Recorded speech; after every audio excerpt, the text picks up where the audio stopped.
జగన్ నేతృత్వంలోని వైసీపీ ప్రభుత్వంపై ప్రజల్లో వ్యతిరేకత ఉందనే టాక్ నడుస్తోంది. వచ్చే ఎన్నికల్లో ప్రభావం చూపుతుందనే ప్రచారం కూడా జరుగుతోంది. ఫ్యాన్ పార్టీ నేతల సభలకు జనం దూరంగా ఉండడమే ఇందుకు నిదర్శనంగా భావిస్తున్నారు. వైసీపీ నేతలు ఎంతో ప్రతిష్టాత్మకంగా భావిస్తున్న తిరుపతి అసెంబ్లీ నియోజకవర్గంలో వారి ఆశలు ఆవిరయ్యే సూచనలు కనిపిస్తున్నాయా? టీటీడీ చైర్మన్ స్థానిక ఎమ్మెల్యే భూమన కరుణాకర్ రెడ్డి సన్మాన కార్యక్రమానికి ఉద్యోగులు దూరంగా ఉండడానికి కారణమేంటి? టీటీడీ ఉద్యోగులు ఫిక్స్ అయితే తిరుపతి ఓటర్లు తుది నిర్ణయానికి వచ్చినట్టేనా? Was this interesting story.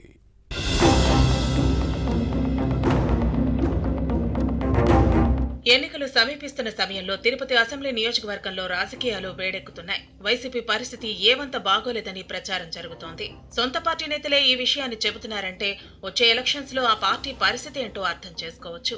2019లో YCP wave లో ఊరు పేరు లేని వారిని నిలబెట్టిన భారీ మెజార్టీతో గెలిచారు. మాజీ ముఖ్యమంత్రి వైఎస్ రాజశేఖర రెడ్డిపై ఉన్న అభిమానం ఫ్యాన్ పార్టీ అధ్యక్షుడు జగన్ కు బాగా కలిసొచ్చింది. వైఎస్ఆర్ కున్న వ్యక్తిత్వం జగన్ కు ఉంటుందని నమ్మి జనం ఓట్లేశారు. కానీ ఇప్పుడు ఆ పరిస్థితులు లేవు. ఆయా నియోజకవర్గాల్లో ఎవరు నిలబడ్డారు, మనకేం చేశారు అని చూసే పరిస్థితి కనిపించడం లేదు. జగన్ కావాలా వద్దా అనే ఆలోచనకే పరిమితం అయిపోయారు. ఇటీవల తిరుపతిలో జరిగిన పరిణామాలే ఇందుకు నిదర్శనంగా భావిస్తున్నారు.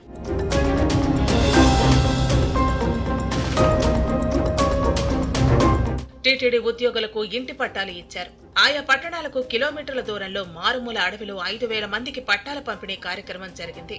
ఉచితంగా ఇచ్చినట్టు వైసీపీ నేతలు బిల్డప్ ఇచ్చుకున్నారు. కానీ ఇందుకోసం ఒక్కో ఉద్యోగి నుంచి సుమారు 9 లక్షల రూపాయలు కట్టించుకున్నారు. పట్టాలిచ్చాం కదా, టీటీడీ ఉద్యోగులు బ్రహ్మరథం పడతారని అధికార నేతలు భావించారు. వైసీపీకి అనుకూలంగా ఉన్న ఉద్యోగ సంఘాల నేతలు Tirupati MLA TTD chairman Karunakar రెడ్డికి సన్మానం ఏర్పాటు చేశారు. ఈ కార్యక్రమానికి ఉద్యోగులు భారీగా హాజరవుతారని భావించారు. సభా ప్రాంగణం సరిపోదేమోనని అనుకున్నారు. సీఎం జగన్ సభ తరహాలో గ్యాలరీలు ఏర్పాటు చేశారు. కానీ ఉద్యోగులు ఆశించిన స్థాయిలో హాజరు కాలేదు. సభా ప్రాంగణాన్ని నింపేందుకు ఉద్యోగ సంఘాల నాయకులు నానా తంటాలు పడినప్పటికీ ఫలితం లేకుండా పోయింది. మొత్తం 6 గ్యాలరీల్లో కేవలం 2ంటికే ఉద్యోగులు పరిమితమయ్యారు. వారిలో కూడా ఎక్కువగా టీటీడీ అటవీ విభాగం కార్మికులు, అవుట్సోర్సింగ్ సిబ్బందే కనిపించారు.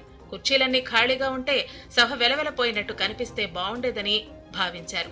దీంతో కుర్చీలను మడతపెట్టి పడుకోబెట్టేశారు. తీరా సన్మాన కార్యక్రమం పూర్తవుతున్నా టీటీడీ ఉద్యోగులు వస్తే ఒట్టు. తిరుపతి టీటీడీ ఉద్యోగులు ఫిక్స్ అయితే ఈ నియోజకవర్గ ఓటర్లు ఫిక్స్ అయినట్టేననే సెంటిమెంట్ ఉంది. తిరుపతిలో సీఎం జగన్ వేవ్ లేదనే విషయం సామాన్యులకు తెలిసిందనే టాక్ ఉంది.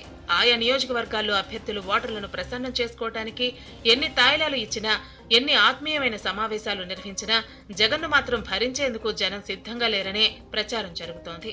వైసీపీ అధినేతను నమ్ముకున్న వారి కుర్చీలు మడత పెట్టడం ఖాయమని అర్థమైపోయింది. పైగా డబ్బులు తీసుకుని ఇచ్చిన పట్టాలపైన కూడా దేవుడి లోగో పక్కన సీఎం జగన్ ఫోటో పెట్టడం విమర్శలకు తావిస్తోంది.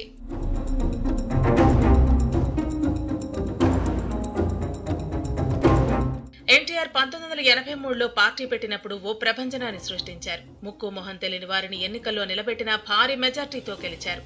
ఉమ్మడి రాష్ట్రంలో 294 సీట్లకు గాను 202 మంది టీడీపీ అభ్యర్థులు గెలుపొందారు. అప్పుడు అధికారంలో ఉన్న కాంగ్రెస్ పార్టీలో తల పండిన నేతలు కూడా ఎన్టీఆర్ వేవ్ ను పసిగట్టలేదు. ముఖానికి రంగు వేసుకునే నేత పెట్టిన పార్టీకి ఎవరు ఓటు వేస్తారని లైట్ తీసుకున్నారు. కానీ ఫలితాలొచ్చాక ప్రజలను తక్కువగా అంచనా వేయకూడదనే విషయం అర్థమైంది. 1985లో జరిగిన అసెంబ్లీ మధ్యంతర ఎన్నికల్లోనూ టీడీపీ గెలిచింది. కానీ 1989లో తెలుగుదేశంకు ఓటమి తప్పలేదు. అప్పుడు కాంగ్రెస్ ఏకంగా 181 సీట్లను గెలుచుకుంది. కాంగ్రెస్ కు స్టార్ క్యాంపెయినర్లు లేరు. టీడీపీకి ఎన్టీఆర్ తో పాటు పలువురు సినీ నటులు ప్రచారం చేశారు. అయినా ఓటమి తప్పలేదు. తిరుపతిలో ఇటీవల చోటు చేసుకుంటున్న రాజకీయ పరిణామాలను పరిశీలిస్తే 1989 నాటి ఫలితాలు రిపీట్ అయ్యే అవకాశం ఉందనే చర్చ జరుగుతోంది.